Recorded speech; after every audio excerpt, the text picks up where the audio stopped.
First answer. When I was little, my dad convinced me that the car locks inside the car could be changed by shouting, "Doors lock" or "Doors unlock." Well, obviously, whenever I shouted this, he would just push the button on his door and all the doors would magically follow my commands. Well, one day, on a long car trip to visit family when I was 4 or 5, I was being a little shit in the back seat, and my dad was threatening to pull the car over. A few miles down the road, he pulls the car over to get me out and give me a spanking. And as soon as he slammed his door shut, I yelled, "Doors lock!" My mom started laughing hysterically, and even my dad laughed so much that it got me out of trouble. However, the illusion was ruined, and they told me they had just been pushing the lock buttons.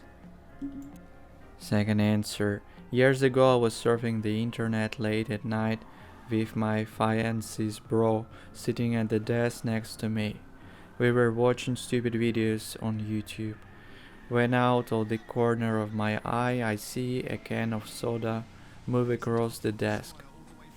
I'm thinking, nope, nope, nope, and just keep calm and carry on. But he asks me, "Did that coke can just move?" I told him that I wasn't going to say anything, but yes, it did just move. We were both pretty freaked out. Fast forward 2 years later, middle of broad daylight, I had a big gulp sitting on the desk that had been there for a little while when I see a drip of condensation slide down to the bottom.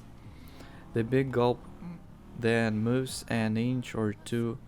Basically, if I put a drink on a specific part of the desk, there is a bit of an incline, and if condensation gets under it, and it will move an inch or two. For 2 years, that moving can story was my go-to ghostly encounter story. Third answer.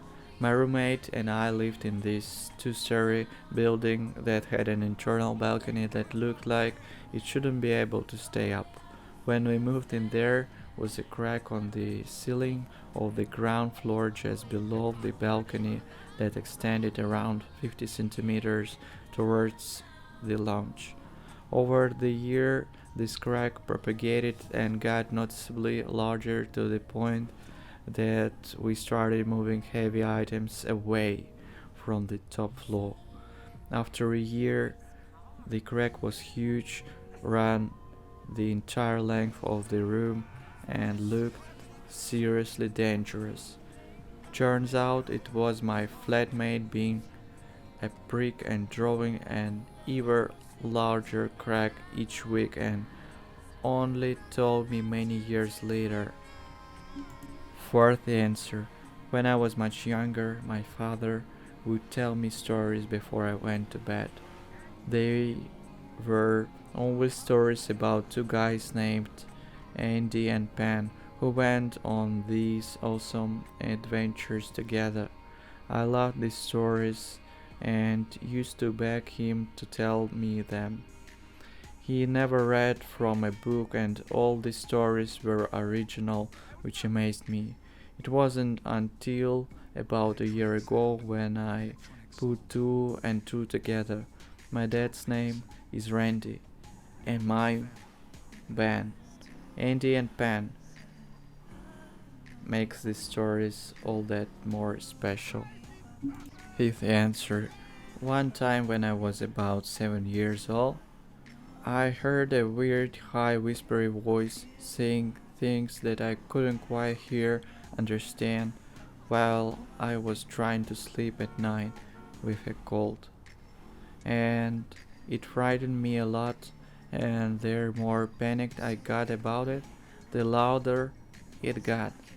Years later, aged about 15, I realized that's the sound my nose makes when I've got a really bad cold and I breathe and in and out quickly.